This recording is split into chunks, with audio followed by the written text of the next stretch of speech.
What is up, Packer fans? Welcome into an all-new episode of the Pack a Day podcast. I'm your host, Andy Herman. You can follow me on Twitter at Andy Herman NFL. You can find the podcast at Pack a Day Podcast.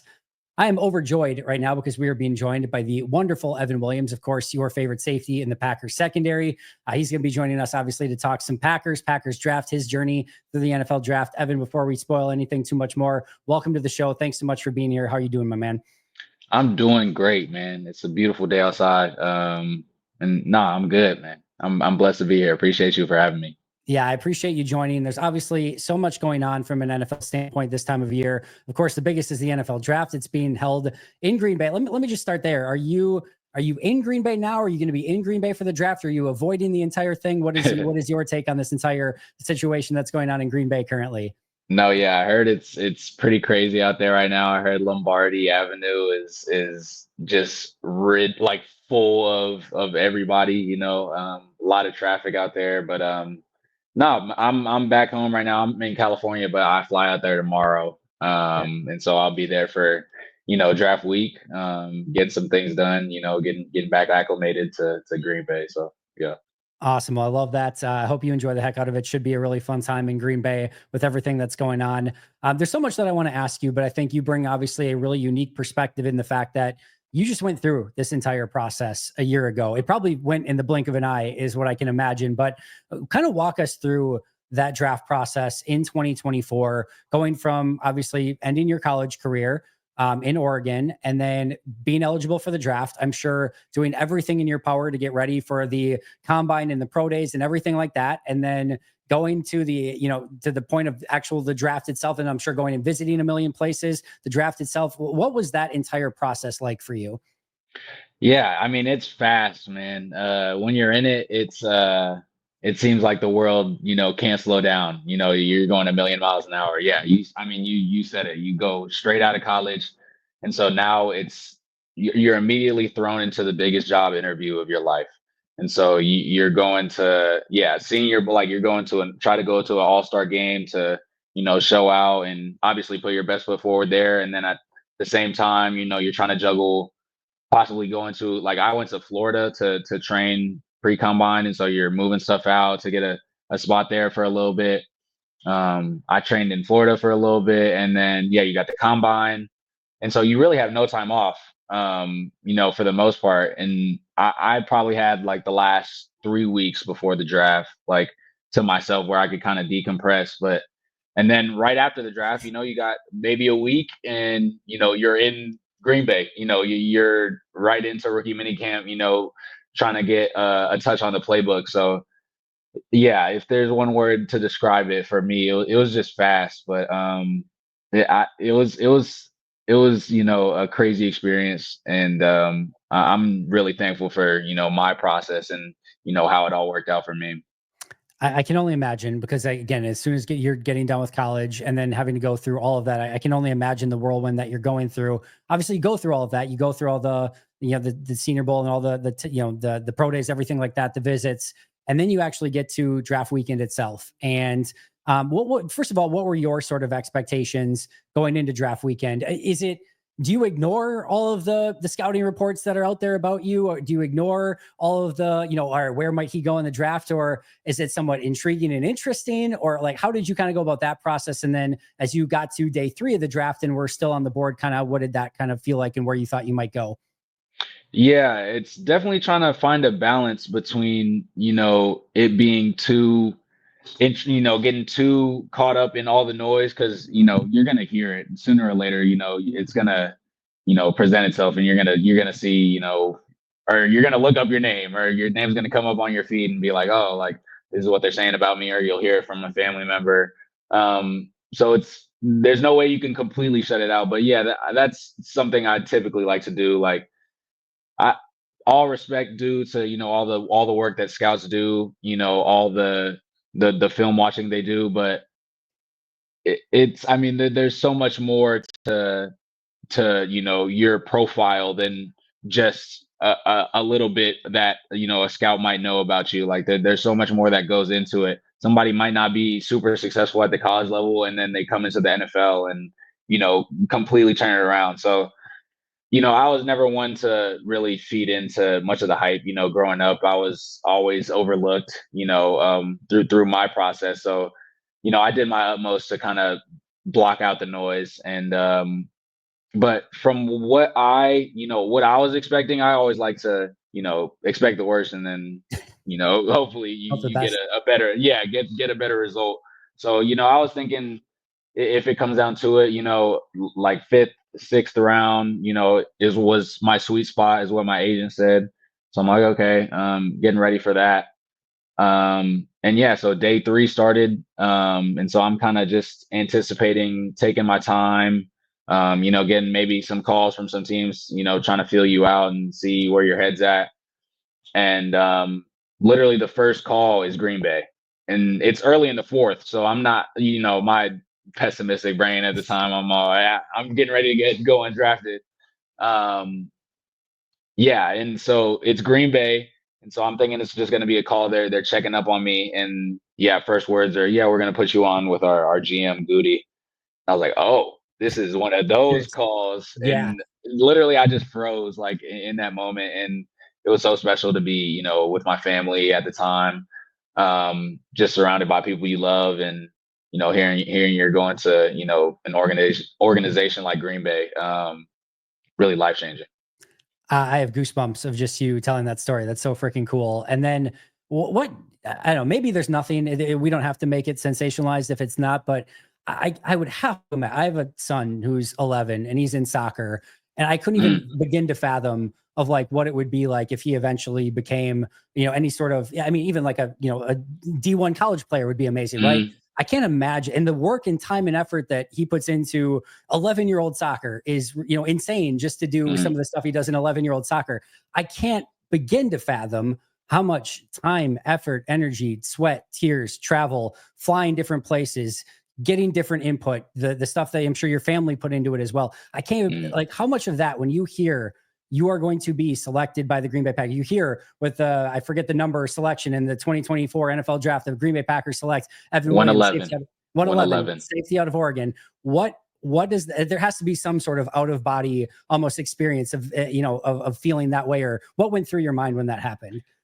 Yeah, it's really just like, in that moment, what I thought about was just, all the people that believed in me, all the people that really made it happen. And those were, the people around me. Like, my brother was one of the first people I looked at as I'm getting the call. I'm thinking it's going to be just a normal call, nothing to be excited about. And I look over, and they said that to, that it's going to be Goody. And I look over at Benny, and I'm like, oh, like, damn, this is the one. Like, and he's all, jumping up, excited. Then he tells my mom, and she's over there crying, and just kind of being able to understand how much they poured into you, people like that. Everything they did to, just see that you got to chase your dreams, that you got to, put your best foot forward in every situation. Um, yeah, a culmination of emotions for sure. I mean, it's almost too much to express at once. But yeah, it was just it was a moment I'll never forget, and getting to share that with the family was something like, out of storybook. That's amazing. So then you're selected by Green Bay. They trade up to get you. How quickly do you start looking at? All right, they just signed Xavier McKinney. They drafted Javon Bullard in the second round. They draft Katana Ladapo in the fifth round. Zane Anderson still there. Like, how quick does like the roster math sort of come into the equation? Like, all right, what happens at the position? And then obviously the bigger thing is you now have to turn around, and like you said earlier, you've got a rookie mini camp coming up. I think the following weekend, if I remember Mm. correctly, that you've got to get to immediately. I'm sure trying to get that playbook as quickly as you can. What's that immediate like next reaction of now that you know you're a Packer? Now what's next? Yeah, I mean, obviously you do all your research right after that, right? My mom is all looking up. Oh, they took, like, she knew they took Catan like before I did, and I knew they took a Javon, earlier in the second round. And so I'm like, all right, like, I'm great with some competition, like, no Yep. problem with that. Then they got, yeah, KT, and I was like, okay, we got a full room in here now. Like, okay, I'm gonna have to be on my best behavior. And so yeah, naturally you're gonna, as a competitor, you kind of just want to see where your odds stack up, Yep. in that room. but then, yeah, coming to Green Bay, it's just like, yeah, you're thrown into the fire, really. You're around a bunch of guys, a bunch of rookies, that are trying to figure it out too. And that was probably the best part about it, having just a sense of community. You got your guys with you, that guys that you could talk to and about their experiences, and kind of just go through it together. And yeah, I mean, that just really prepped you. That was before, you meet the team and stuff, and then go through rookie minicamp. That's I'm not even sure, a couple weeks, 3 weeks. And then yeah, bam, you're in a locker room with, Josh Jacobs and Jordan Love and a bunch of guys that, you look up to and respect, throughout your football career. And it's a pretty cool experience. I can only imagine. One of the things that immediately stood out to me, because obviously we get to go to the rookie mini camp. A couple of those practices are open to the quote unquote media, and we get to see them. And it's our sort of first impressions of the players, and then obviously we can try to report back as much as we can on that. But one of the things that really stood out immediately to me was you were out there immediately. Again, I can only imagine you just got the playbook and you're out there, you're communicating. And again, I'm sure maybe some of it is fake it till you make it or whatever. I don't know what level you felt like you were at, but from the outsider's perspective, man, it looked like, I'm like, man, it looks like he's been out here for like 4 years playing safety for Green Bay, like communicating with other players of what they're going to do. I don't know what went into that. And again, I don't know how much of that was just like whatever it took to get to that point. But man, it certainly felt and looked like you took either a sort of leadership role or even already had an understanding of that playbook. How does that happen so quickly? And just again, as you're getting sort of a crash course into that Packers playbook.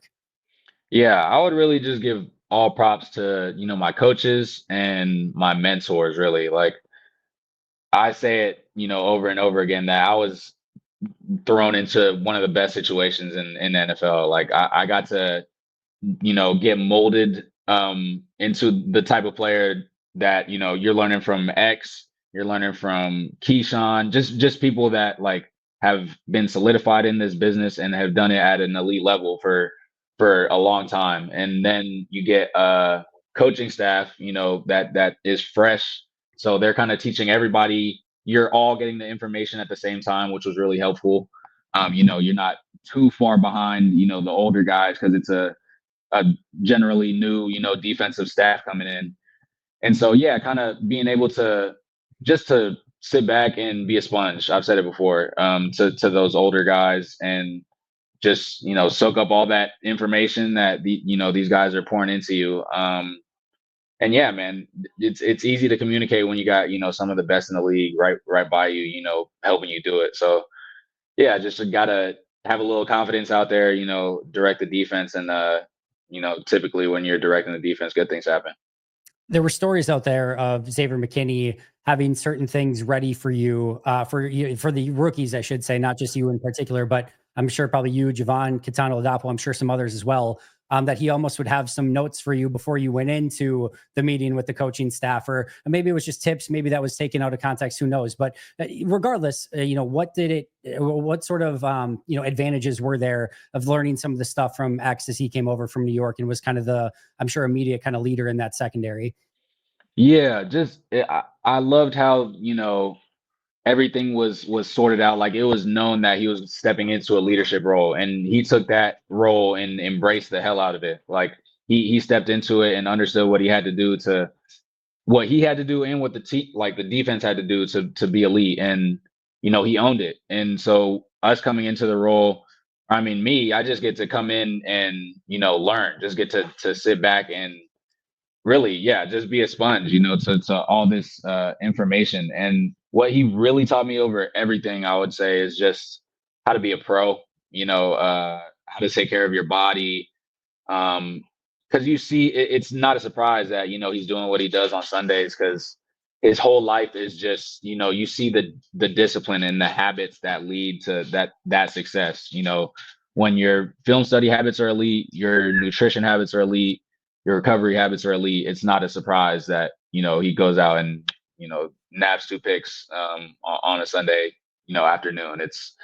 It's regular. And so yeah, just really understanding how to maneuver like a pro, and just how to, yeah, be a professional athlete, and take care of your body as such. And yeah, I mean, that's the most important lesson that, I could have ever learned. And, he was the leader for that.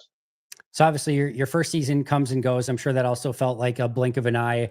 How would you evaluate your first season in the NFL in totality? And what was that just experience like of going through your very first year in the NFL? Yeah, it was awesome, man. I definitely wish I could be on the field a little bit more. I wish I was a little more available. That's something, I've definitely worked on this offseason is just, your availability is, or your best ability is your availability, right? Especially in this league.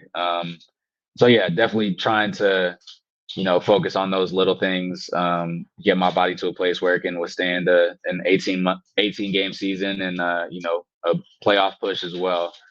And so, yeah, I'm trying to take that next step, but really I'm just proud of the way, that I handle myself. I feel like I put good play style on tape, put some, physical things, some, you know, technical details. And I just feel like I'm proud of what I put on tape. But if I can, string that out over a season of 18 games, who knows what will happen. Was there a moment for you that you felt like, all right, I got this? Like, I don't know, maybe you just never felt like it was too big for you anyway, but like, was there a moment where you're like, all right, I know this is the NFL, but like, I can hang here. I got this. No worries whatsoever. Um, I'm not gonna say that. I don't. I never try to think that way. Like I have a supreme confidence when you're on the field, but you Get it. also, Totally. at the same time, you're humble enough to accept that you're on the field with, generational athletes. That these guys, get paid a lot of money to do what they do too. And so, yeah, just kind of that and creating a balance between that. But I would say my first time I really felt like, okay, I belong here, was that Rams game. That was my first start, and being able to go out and just be at the point of attack as much as I was, um, really just gave me an opportunity to, showcase my skills and, kind of just my play style. And it was probably like a quarter through the game. I got a couple hits in me, a couple good tackles, and I'm like, okay, I just feel like I was in the zone, right? Like flow state. I felt like that was the closest I've, got to achieving that, and it really just felt great, knowing that, I'm in this moment and I belong with, the best of them. You mentioned flow state. Can you kind of, I'm assuming it means that you don't have to think out on the field anymore, that you're just reacting, playing fast, etc. But feel free to let me know if I'm an idiot and I'm wrong, but is that kind of what you're meaning there? No, yeah, absolutely. It just felt like almost like you can't do any wrong. Like you understand your assignment so well that you go on the field, you're not thinking about your assignment, you're just consumed by the game. And yeah, I felt like I was a step ahead, to plays that I just saw them develop easier. I'm not too sure why, but it was, maybe it was my recovery the day before. I really don't know, but I knew I was getting the start, and yeah, definitely seized that opportunity for sure. The vibes were good. That's awesome. No, For sure. you Yeah. played great, and no, it was an awesome first season. I know a lot of Packer fans, myself included, really excited to see what year two brings. I know usually most players have, an aspect or two that they really want to work on in the off season. You mentioned already just getting your body ready for the full rigors of a full 18 plus game NFL season, 17 plus, hopefully playoffs. What are those things that you want to work on this off season? Yeah, I mean, definitely you work to become a more explosive athlete, right? Just so you're, you know, change the direction, your short range burst, can try to be on a different level. And then I think, I mean, to go along with that, you got to work on your conditioning, right? It's something that nobody wants to do, but you come that first workout back always kicks your butt because it's a little different when it's football speed. So I just want to get to a point where, I'm, regardless of the time in the game, regardless of how late it is, if we go into OT or where in the schedule it is, where I'm just comfortable, with my breath. I'm want to master my breathing for sure. And just be comfortable in all those situations, because I feel like when you're, comfortable and clear headed, during those situations, that's when those, you can seek out a really big play and make those big plays for your team. I love that a ton. Obviously, the Packers defense this past year, which you were a big part of, took a big step in 2024 from where they were in 2023. What's next for this defense in 2025, and what do you guys want to accomplish this upcoming season? Yeah, really, we just want to be, acknowledged with the best. I feel like if we execute, communicate, which we are, just getting a really good hold of, I feel like we at the near the end of our season really started to, master communication and be able to, understand how to play off of each other. Um, but man, I'm expecting big things, man. I want to be, regarded as, the best secondary in the NFL. And I think we got the pieces to do it. Like I don't think there's a reason that we can't with X's talent and just the variety of talent in our room. You got Bull making plays around the line of scrimmage. You got X, you got Key, you got Nate, who's just talked to him today. Had our first meetings and stuff. Um, and so I mean I'm setting my sights high. High expectations because I think this group can do a lot. A couple other quick ones before we get you out of here. I thank you so much for the time. This has been awesome already. There's a couple players in this draft. It just so happens to be Oregon Ducks Yeah. that I know a lot of Packer fans are intrigued by. Jordan Birch was somebody they had in for a top 30 visit this past couple weeks. And then Derek Herman, a potential first-round guy that I know a lot of Packer fans want. What can you tell us maybe about those two players and what they would potentially bring to Green Bay? Yeah, I didn't get to play with Derek, but I did. I was with Jordan for a little bit, and I mean, I could tell you that he's just, I mean, a freak athlete, first and foremost, right? And then he's also a guy that just, I feel like he has the right work ethic to where he's gonna assert himself as a dominant figure wherever he goes, and so yeah, I mean, I only got to just watch Derek's, dominance in games this year, and he was a hell of a player for that defense. I mean, he essentially stopped, inside run games single-handedly. And so, yeah, man, I'm excited for both those guys. Those are two guys that I'm definitely just really positive for their future, and I'm sure they're going to tear it up their first year in the league.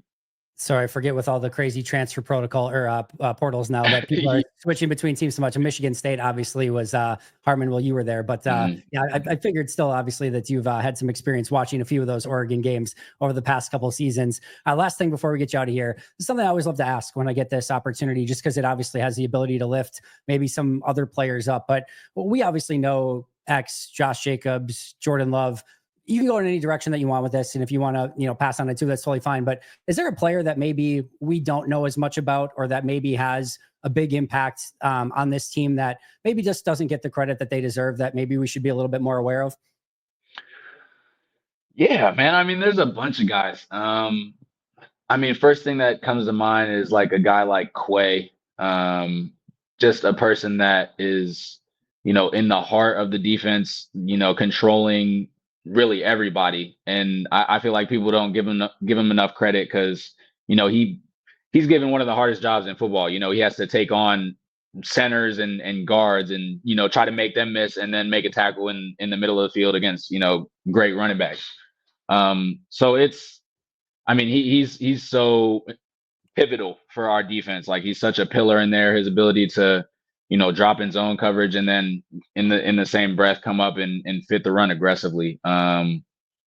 He's a guy that I got a lot of guys rally around. I'm trying to think of somebody else, like people like CV. Like I mean even Bull. Like I feel like Bull doesn't get enough credit just for the little things they do. Like they're doing their job right every single play, and you only see it on the play that gets thrown their way, right? But these are guys that are just dominating, receivers at the point of attack. And yeah, man, I mean there's a I can name our whole defense and offense, but those are a few that just pops in my head. No, I appreciate that a ton. And no, every NFL offense is trying to get that middle linebacker to do just one step wrong, or like you said, they have so many different responsibilities in there. It is an impossible position, I feel like, to play in the Mhm. NFL right now. And to your point, Quay is doing quite the job of that. So I appreciate that a ton. I know you are super busy, so I want to get you out of here. But before I do so, one, thank you so much for your time. Two, anything that you want to plug on the way out, anything that you're working on, or I'll cede the floor to you. Yeah, man. Got this event, a little fundraiser called Taste of the Draft coming up on Wednesday. So it's coming up. It's in Green Bay.